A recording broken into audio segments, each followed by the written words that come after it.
சுராஜ் என்ற வட மாநில நண்பர் இந்த 17 வயசு பசங்களால் எப்படியெல்லாம் பாதிக்கப்பட்டிருக்காரு அப்படின்னு நம்ம எல்லாருக்குமே தெரியும். ஆனால் இந்த பசங்க ரவுடி ஆகும்னு நினச்சி இப்படி ஒரு காரியத்தை பண்ணிட்டாங்க. இந்த காரியத்தினால பொதுமக்களும் இளைஞர்களும் எப்படி பாதிக்கப்படுவாங்கன்றத பார்ப்போமா? மலேசியா, சவுதி இது போன்ற நாடுகளில் தமிழ்நாட்டு இளைஞர்களும் வட மாநில இளைஞர்களும் வேலை பார்த்துட்ருக்காங்க.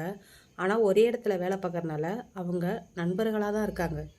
இப்போது நம்ம தமிழ்நாட்டு இளைஞரோட எண்ணம் எப்படி தான் இருக்கும்? நம்ம தமிழ்நாட்டு பசங்க வட மாநில நண்பரை இப்படி பண்ணிட்டான், இங்கே வர நம்ம வேலை செய்கிறோம், இந்த விஷயம் உங்களுக்கு தெரிஞ்சிச்சோ தெரியலையோ, ஒருவேளை தெரிஞ்சா எங்கள் மாநிலத்து நண்பரை நீங்கள் வெட்டிட்டீங்க, நான் உன்னை வெட்டாமல் விட மாட்டேன் அப்படின்னு ஏதாவது பண்ணிட்டா என்ன பண்ணுறது அப்படின்ற ஒரு பீதியிலேயே அவங்க கூட வேலை பார்த்துட்ருக்காங்க. பெண்கள் எங்கேயாவது வெளியே போகும்போது ஒருவேளை இந்த வட மாநில நண்பர்களை பார்க்கும்போது, ஐயோயோ நம்ம நாட்டு பசங்க வேறு இப்படி பண்ணிட்டாங்க, அதை மனசில் வச்சு இவங்க ஏதாவது பண்ணிட்டாங்கன்னா என்ன பண்ணுறது அப்படின்னு சொல்லிட்டு இந்த பெண்களும் ஒரு பயத்தோடையே நடமாடிட்டு இருப்பாங்க. அந்த பசங்க என்னமோ கஞ்சா போட்டு அவங்க ஆசைக்காக ரவுடித்தனம் பண்ணிட்டாங்க. ஆனால் அதனால் நம்மலாம் எப்படி பயந்து பயந்து வாழ வேண்டிய கொடுமையாயிடுச்சு பார்த்தீங்களா?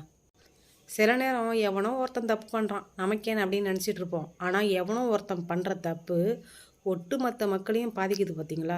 அதுக்கு இதுதான் உதாரணம். இனி வரும் பசங்க இது போல் தப்பை நாம் பண்ணக்கூடாது அப்படின்னு நினைக்கிற அளவுக்கு அந்த பசங்களுக்கு தண்டனை கொடுக்கணும்.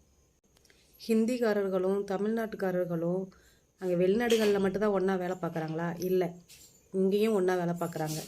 இல்லை, வட மாநிலத்துலேயும் ஒன்றா வேலை பார்க்குறாங்க. ஒரு டிரைவர் இங்கேருந்து போகலாம், எல்லா இடத்துலையுமே 2 பேரும் ஒன்றா தான் வேலை பார்க்குறாங்க. ஆனால் இனிமேல் அவங்க பயந்து பயந்து வேலை பார்ப்பாங்க, உசிரை கையில் பிடிச்சிட்டு வேலை பார்ப்பாங்க. சுராஜ் நண்பர் கொஞ்சம் கொஞ்சமாக குணமாகிட்டு வராரு.